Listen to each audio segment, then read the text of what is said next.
After 1960, you couldn't get us out of the house because we had TV and we had entertainment indoors, where before all of our entertainment was outdoors. So we completely changed our environment, our, because before we were, it's like vitamin D. Everybody is short vitamin D today. Yes. Well, we live indoors with a roof over our heads. We don't get sunlight. So in order to get natural vitamin D, you have to go stand in the sun. Before it was no problem. And so ground, is for reducing, vitamin G, I guess you can call it that, Yeah. but it's for reducing, you know, radicals in the body, free radicals. And and that's a normal process. Vitamin D is a normal process, but anyhow, we have, so we changed our environment. We went from an outdoor culture to an indoor culture in the 1960s and on. And today, almost everybody wears rubber sole shoes.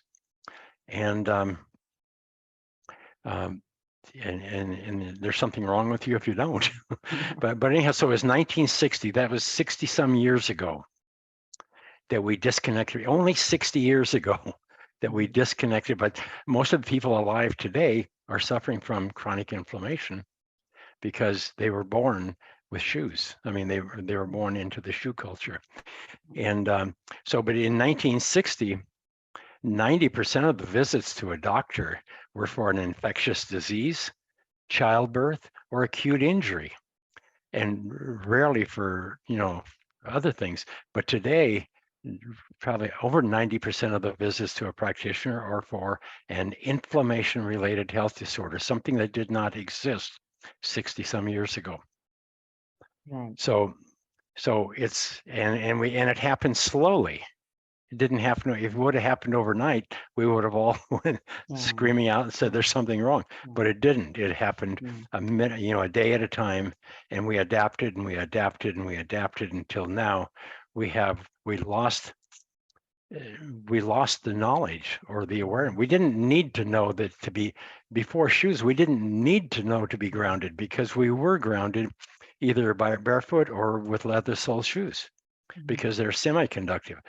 But we didn't know we needed to be grounded until we lost it, until our bodies caught on fire with inflammation. Now we're learning, and now it's going to take probably 60 years to fix this problem or educate. It's really about education. And the only way that people will ever believe this is they have to experience it.